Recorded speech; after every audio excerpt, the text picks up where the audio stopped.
මොකද උනේ මට කතා කරන්න එපෙයි අප්පා. අයියෝ මට නම් ඉන්න පුළුවන් අය. නෑ බීමට වැටිච්ච එක අහුල ගන්න එපේ. බලන්න හැමමත් තනම. මේක බැරි අයියා. දෙනවම හැට අල්ල ගන්න ඉනිම. අය අය.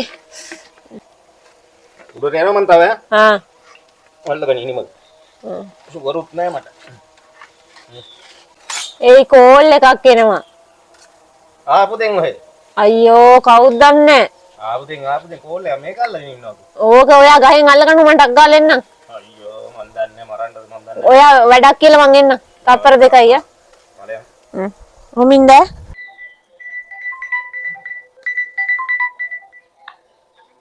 හෙලෝ. ඔව් හලෝ මේ වැඩක තමයි හිටියේ. ගම්මිරිස් වගේක් කඩනවා ඊයත් එක්ක. හිමන්ත රටින් ආවිලා. මොනවා ගෙනත් තියන්නේ නැද්දි? ඔයාලට දුන්නද? අපෝ දුන්නේ නැද්ද බං චොක්ලට් එකක් ආ? මා පුදුම මිනිස්සු තමයිනේ. පොඩි උන්ට හරි දෙන්න බෑ නේද? ඔයාලා කවද දෙන්නේ? හෙට පුළුවන් නම් ඇවිල්ලා යන්න මේ පැත්තෙන් ගම. ඔව්. කෝල් එකක් දීලා එන්න හැමදාම නෙවෙයි. හරි මම පුළුවන් විදිහට මොනවා හරි ටිකක් උයලා තියන්න. ඇවිල්ලා යන්න එන්න. ඔව්. දෙන් අයියෝ. ඒ පොඩ්ඩක් ඉන්න ලයින් එකේ. මොකද උනේ මට කතා කරන්න එපෙයි අප්පා. අයියෝ. මුදලාලි මට සීනි කිලෝ 2යි ඊස්කෑම් 100යි සුරුටු 2යි දෙන්නකොට ටක් ගාලා පොත් බල ඉන්න වෙලා නැහනේ. බලපන් උඹේ පොතේ ණය පිරිලා. ඉස්සෙල්ලා ණය සල්ලි ටික දීපන්. ඊට පස්සේ බඩු ගනි. අපෝ මුදලාලි හරියට කතා කරන අපි ගමරට දාලා යනවා වගේ. බලපන් උඹ කඩේට රුපියල් 8000ක් තියෙනවා ණය.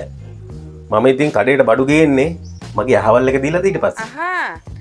බං මුදලාලි. ඊයේ හන්දේ මම බඩු ගද්දි තිබේ බිල රුපියල් 7200ට.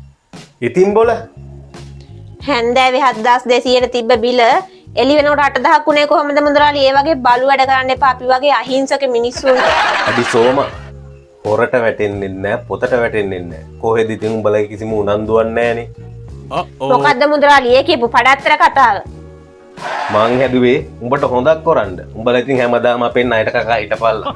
අප්පද බොල පොතට වැටෙන්නේ නැතුව ඔය ණයට දෙන ක්‍රමේ මං අහගන්නම්කෝ හාමිනේගෙන්. හාමිනේ කට වහන හිටපිය ඇඩි පොට විහිළුවක්වත් තේරෙන්නේ නැද්ද? ඔව්ව විහිළුද මුදලාලි කියපු පඩත්තර කතා සේරම මේකේ තියෙනවා. මං ඒව හාමිනේට දැන් පෙන්නනවා. මටත් එහෙනම් සල්ලිත් නැතුව ණයටත් නැතුව බඩු ගන්න ක්‍රමයක් තියෙනවා මේ ටික දාලා දෙන්නකෝ එහෙනම් මුදලාලි. අර ණය ටිකත් කපලම දාන්න.